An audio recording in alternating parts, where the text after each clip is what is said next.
प्रिय भक्तगण, भगवान शिव ने एक बार माता पार्वती को यह रहस्य बताया था कि इंसान अपनी किस्मत कैसे बदल सकता है। यदि आप कड़ी मेहनत करने के बावजूद असफल हो रहे हैं, आपके प्रयास बार बार विफल हो रहे हैं और आपको अपने कार्य का उचित फल नहीं मिल रहा है, तो यह कथन विशेष रूप से आपके लिए है। इसे ध्यानपूर्वक सुनें और अपने जीवन में लागू करें। एक बार भगवान शिव और माता पार्वती कैलाश पर्वत पर साथ बैठे थे। तो माता पार्वती ने भगवान शिव से कहा, प्रभु, मेरे मन में एक प्रश्न है, कृपा करके मेरे इस प्रश्न का उत्तर दें तो मेरी जिज्ञासा शांत करें।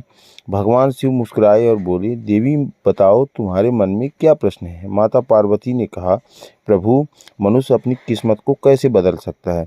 यदि उसके जीवन में दुख है तो उसे दूर कैसे किया जाए। यदि उसकी मेहनत में व्यर्थ होता है और किस्मत उसका साथ नहीं देती है तो उसे क्या करना चाहिए ताकि उसका भाग्य उसके पक्ष में हो जाए। भगवान शिव ने गंभीर होकर कहा, देवी, आज तुमने बहुत ही महत्वपूर्ण क्वेश्चन किया है, बहुत महत्वपूर्ण प्रश्न पूछा है। उसके उत्तर से समस्त मानव जाति का कल्याण हो सकता है। मैं तुम्हें इस प्रश्न का उत्तर एक कथा के माध्यम से दूंगा। इस कथा को ध्यानपूर्वक सुनो, क्योंकि इसमें तुम्हारे सभी प्रश्नों का उत्तर छिपा है। माता पार्वती ने आदरपूर्वक कहा, प्रभु, कृपया कर यह कथा सुनाइए मुझे। इसे पूरे ध्यान से मैं सुनूंगी। भगवान शिव कहने लगे, पार्वती, एक बार की बात है, भगवान विष्णु और माता लक्ष्मी साधु का वेश धारण कर पृथ्वी पर भ्रमण कर रहे थे।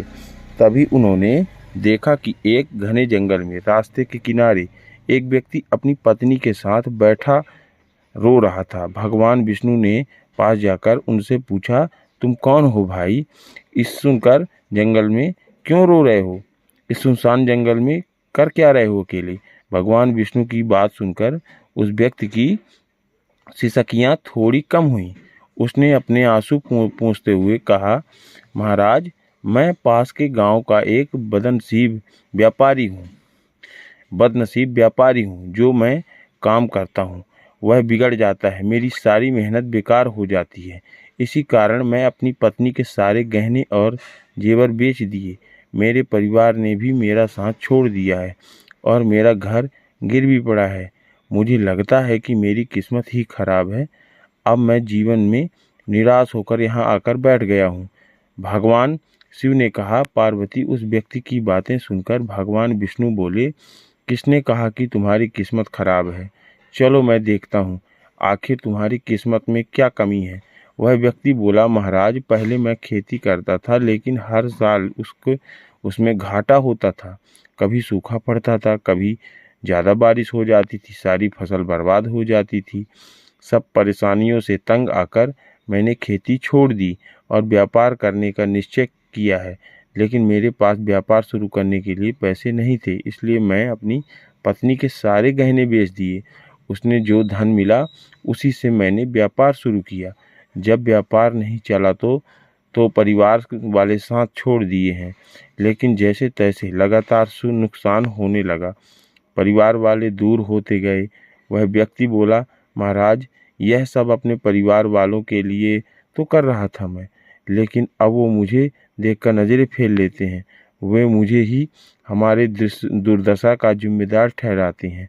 मेरे पास एक मित्र है जिसने मेरे साथ ही अपना व्यापार शुरू किया था, लेकिन उसका व्यापार बहुत अच्छा चल रहा है। वह जब भी मेरे घर आता है अपनी सफलता की कहानी सुनाता है। उसकी बातें सुनकर मेरे परिवार वाले मुझसे कहते हैं, अपने मित्रों को देखो और उसने कुछ सीख लो। हमें तो लगता है कि तुम बस मेरे कुछ भी नहीं हो, तुम कुछ नहीं हो, तुम कुछ नहीं कर सकते हो। महाराज, इन बातों को सुन सुनकर सब मुझे भी ऐसे लगने लगा है कि शायद मेरा जीवन कुछ अच्छा नहीं हो सकता। मैं हर समय यही सोचता हूँ कि मैं असफल हूँ। कभी कभी तो मेरे मन में यह विचार आता है कि अपना जीवन समाप्त कर लूँ। आज मैं यहाँ इसी इरादे से आया था, लेकिन मैं ऐसा करने की हिम्मत नहीं जुटा पा रहा हूँ, इसलिए यहाँ अपनी पत्नी के साथ अकेले बैठकर रो रहा हूँ।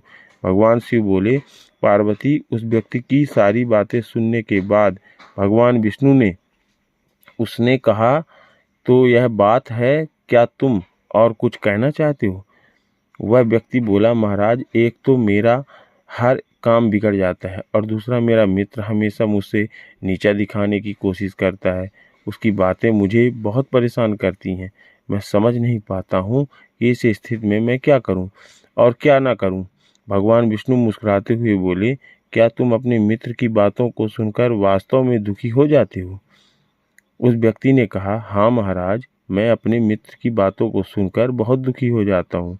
तभी भगवान विष्णु बोले, तुम्हें किस बात का अधिक दुख होता है, बताओ, अपने असफल होने का या फिर अपने मित्र के सफल होने का? यह सुनकर वह व्यक्ति कुछ पल के लिए चुप हो जाता है और फिर उसने महाराज जी से कहा, अगर सच कहूँ तो मुझे अपने असफल होने का उतना दुख नहीं है जितना कि मेरे मित्र के सफल होने से होता है। भगवान विष्णु ने पुनः पूछा, तुम्हारा मित्र असफल हो जाए तो क्या तुम्हें खुशी होगी? वह व्यक्ति बोला, महाराज हाँ, मुझे खुशी होगी। भगवान विष्णु मुस्कुराए और बोले, इसका मतलब यह है कि तुम्हारी खुशी तुम्हारे मित्र पर निर्भर है। अगर वह चाहे तो तुम्हें खुश कर सकता है और अगर वह चाहे तो तुम्हें दुखी कर सकता है। तुम ना तो खुश हो और ना खुश रहने के लिए और ना ही दुखी का मतलब इसका अर्थ यह हुआ कि तुम अपने मित्र के पूरी तरह से गुलाम बन चुके हो। क्या तुम्हें गुलामी पसंद है? इसलिए मुझे लगता है कि तुम्हारा कुछ भी नहीं हो सकता। भगवान शिव बोले, पार्वती, जब भगवान विष्णु ने थोड़ा नाराजगी भरा स्वर दिखाया और वहां से आगे बढ़ने का प्रयास किया तो वह व्यक्ति घबराकर उनके सामने हाथ जोड़कर खड़ा हो गया और उसने कहा, महाराज कृपया करके मुझे छोड़कर मत जाइए। आपकी बातों को सुनकर मुझे थोड़ा आशा नजर आ रही है। मुझे बताइए मैं क्या करूं? हे प्रभु, हे महाराज जी, मुझे बताइए मैं क्या करूं? भगवान विष्णु रुके और बोले, यदि तुम मेरी बात मानने को तैयार हो जाते हो तो मैं तुम्हें मार्ग दिखाऊंगा। याद रखना, जब हम किसी बाहरी चीज या व्यक्ति से उम्मीद बांध लेते हैं तो हमारी खुशी और दुख उस पर निर्भर हो जाता है। ऐसे में हम खुद को कमजोर बना लेते हैं। इससे बेहतर है कि तुम अपनी आशा रखो। जब तुम स्वयं पर भरोसा करोगे और पूरी लगन और प्रयास के साथ अपने काम में जुट जाओगे तो सफलता अवश्य तुम्हारे कदम चूमेगी। याद रखो, अपनी मेहनत और विश्वास के बल पर ही भाग्य को बदला जा सकता है। भगवान शिव बोले, पार्वती, भगवान विष्णु ने अपनी बातों को आगे बढ़ाते हुए उस व्यक्ति से कहा, तुम्हें लगता है कि तुम्हारा मित्र तुम्हें दुखी करने आता है? बताओ लेकिन अगर तुम उसकी बातों पर विचार करोगे तो देखोगे कि वह गलत नहीं कहता है। तुम्हें उसकी बातें तो बुरी लगती हैं, लेकिन सच्चाई यह है कि वह अपने संघर्ष और अनुभव की बातें तुम्हारे साथ साझा करता है। तो इसमें बुराई क्या है? तुम्हें उसकी बातों से जलन नहीं होनी चाहिए और तुम्हें कभी उन बातों से कुछ सीखने की कोशिश ही नहीं की। हमेशा उसकी बातों से कुछ सीखना चाहिए, लेकिन तुम्हें उससे जलन नहीं बल्कि आभार व्यक्त करना चाहिए। वह तुम्हें अपनी सफलता की कहानी सुनाकर अनुभव सिखाने की कोशिश कर रहा है। तुम समझ नहीं पा रहे हो। तुम्हें उसकी बातों को ध्यान से सुनकर अपने जीवन में लागू करना चाहिए। अगर तुम उसकी सफलता की कहानी से प्रेरणा लो और अपनी मेहनत जारी रखो तो एक दिन तुम्हें भी सफलता अवश्य मिलेगी। आज तुम्हें अपनी बुरी किस्मत या बुरा समय कह रहे हो, वह बदल जाएगा। जब तुम्हारा अच्छा समय आएगा तब तुम्हारे विचार भी बदल जाएंगे। लेकिन देखना, जब तुम्हारा अच्छा वक्त शुरू होगा तब तुम्हारा वही मित्र जो आज अपनी सफलताओं की बातें करता है तुम्हारे पास आकर अपनी असफलताओं की कहानी सुनाएगा।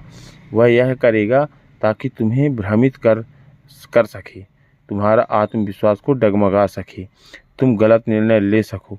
इसलिए उस समय भी तुम अपनी बुद्धि का प्रयोग करना। जैसे आज तुम्हें उसकी सफलता से जलन होती है, उसी तरह कल से तुम्हारी सफलता से जलन होगी। उसे तुम्हें दुखी देखकर उतनी ही खुशी होगी जितना तुम्हें आज से दुखी देखकर होती है। इसलिए अपने विचारों को बदल लो और अपनी ऊर्जा को सही दिशा में लगाओ। सफलता मेहनत और दृढ़ता से मिलती है। भगवान शिव ने माता पार्वती से कहा। भगवान विष्णु ने उसी व्यक्ति को यह समझाया कि अपनी तुलना दूसरों से करना छोड़ो और अपने जीवन की दिशा को अपने प्रयासों से संवारो। यही आत्मविश्वास है, यही आत्मनिर्भरता है और सफलता का मार्ग है। भगवान शिव बोले। पार्वती भगवान विष्णु की बात सुनकर वह व्यक्ति बोला, महाराज आपने बिल्कुल सही कहा, लेकिन मेरी सबसे बड़ा दुख यह है कि मेरा परिवार के लोगों भी मेरी बातों को नहीं समझते। तो मैं अपने परिवार के लिए अच्छा करना चाहता हूँ, लेकिन वो हमेशा मुझे गलत ठहराते हैं। अब तो हालात ऐसे हो गए हैं महाराज जी कि उन्होंने मेरा साथ तक छोड़ दिया है। भगवान शिव ने कहा, पार्वती इसे भगवान विष्णु बोले। पहले भगवान शिव ने कहा पार्वती से, फिर भगवान विष्णु बोले, मैं तुम्हारी बात समझता हूँ। तुम्हें सांत्वना चाहिए, तुम्हें विश्वास भी चाहिए, दृढ़ता चाहिए। वास्तव में इस संसार में अधिकांश लोग यही चाहते हैं कि उन्हें सांत्वना मिलती रहे। जब भी हम कुछ करें तो हमारी तारीफ करें, लेकिन अक्सर ऐसा नहीं होता है। इस बात को ध्यान रखो। दुखी हो जाते हैं लोग। हमें लगता है कि हमारे मित्र हमारे परिवार वाले मतलबी हैं, लेकिन ज़रा सोचो, अगर तुम अपने परिवार को मानते हो, उनके लिए कुछ करना चाहते हो, तो यह क्यों महसूस होता है कि तुम दूसरों के लिए कर रहे हो? सच तो यह है कि जो कुछ भी है तुम कर रहे हो वह अपनी खुशी के लिए कर रहे हो। परिवार के लिए कुछ करना वास्तव में अपने लिए करना ही होता है। अगर ऐसा करते समय तुम्हें लगता है कि तुम्हारे दूसरों के लिए कर रहे हो, तो तुम हमेशा दुखी रहोगे। लेकिन यदि तुम मानोगे कि यह सब तुम अपने लिए कर रहे हो, हाँ, तो संतोष अपनी खुशी के लिए, तो तुम्हें किसी की सांत्वना या प्रशंसा की आवश्यकता नहीं है। जब हम खुद के लिए कुछ अच्छा करते हैं या करना चाहते हैं, दूसरों को प्रतिक्रिया कराते हैं, हमारे आत्मविश्वास को प्रभावित नहीं कर पाती। यही आत्मनिर्भरता का मार्ग है। भगवान शिव बोले। पार्वती विष्णु जी की यह बात सुनकर वह व्यक्ति कुछ देर शांत रहा और सोचने लगा। अब विष्णु जी उसे आत्मनिर्भरता और आत्मविश्वास का पाठ पढ़ा रहे थे, जो हर मनुष्य के जीवन के लिए आवश्यक है। भगवान शिव कहते हैं, पार्वती विष्णु जी की बातों को सुनकर उस व्यक्ति के चेहरे के भाव बदल गए। वह बोला, महाराज आप बिल्कुल सही कह रहे हैं।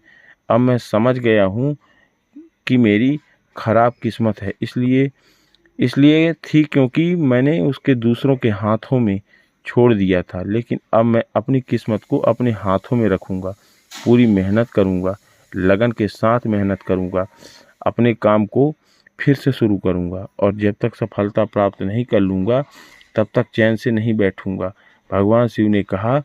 पार्वती विष्णु जी उस व्यक्ति की बात सुनकर मुस्कुराए और बोले। उन्होंने अपनी झोली से एक छोटी सी डिबिया निकाली।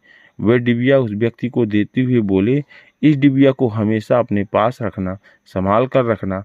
इसमें एक बड़ा रहस्य छिपा है जो तुम्हें किसी भी बड़े से बड़े दुख से बाहर निकाल सकता है।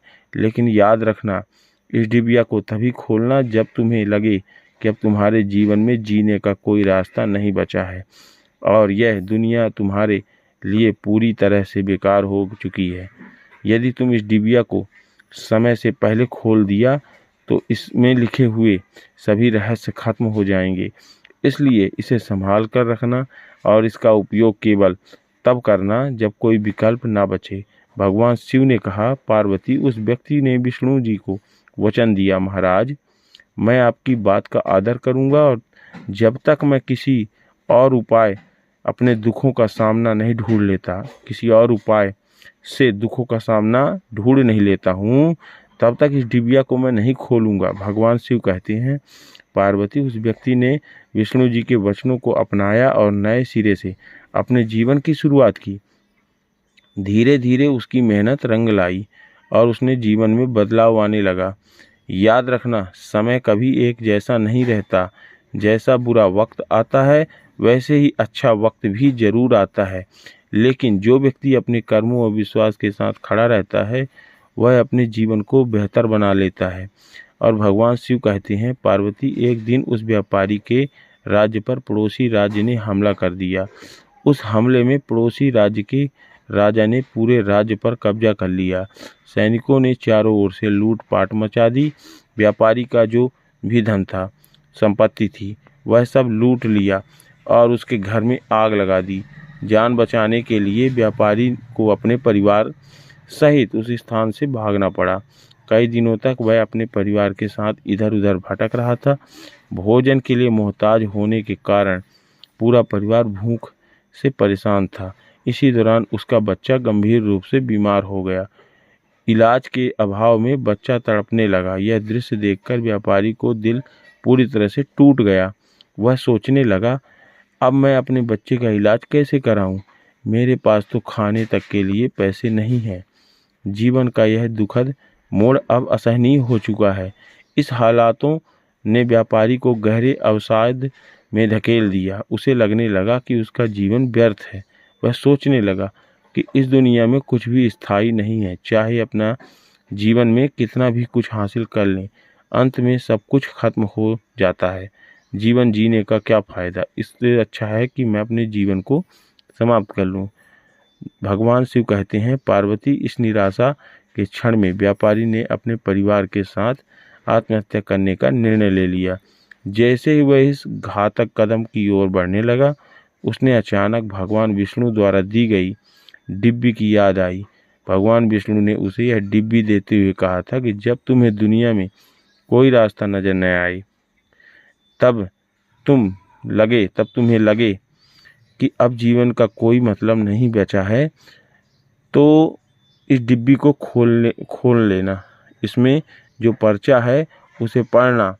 तुम सारा दुख उसी समय समाप्त हो जाएगा। जब डिब्बी को खोलोगे और पर्चा को पढ़ोगे तो सारा दुख उसी समय समाप्त हो जाएगा। उस व्यापारी ने आत्महत्या से पहले डिब्बी खोलने का निश्चय किया, यह सोचकर कि शायद इसमें उसके जीवन के लिए कोई मार्गदर्शन हो। वह तुरंत डिब्बी के अंदर छिपे हुए पर्चे को निकालने लगा। तब डिब्बी को खोलते ही उसके अंदर एक पर्चा दिखाई दिया।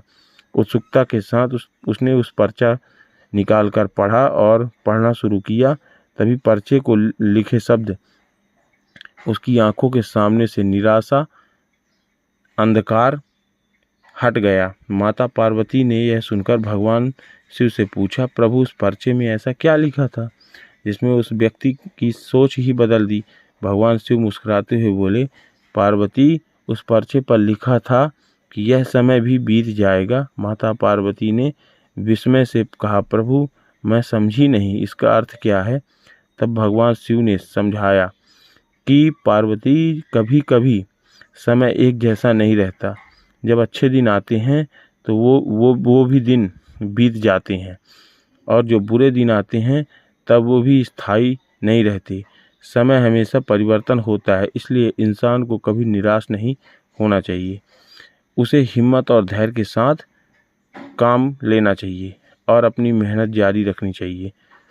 कठिन परिश्रम और सच्ची लगन से किया गया कार्य कभी व्यर्थ नहीं जाता है।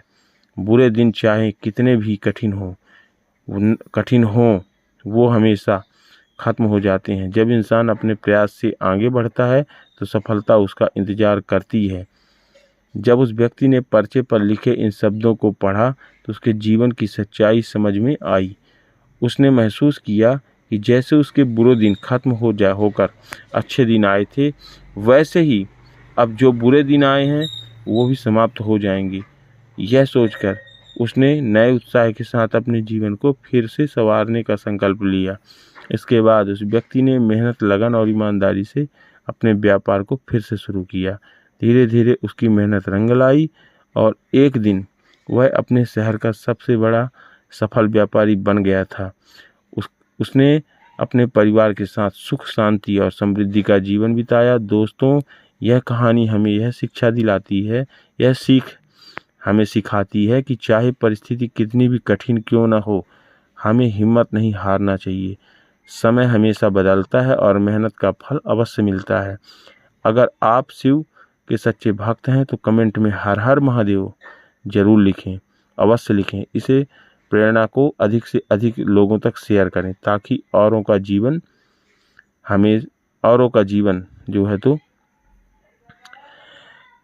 जीवन भी अच्छा हो सके।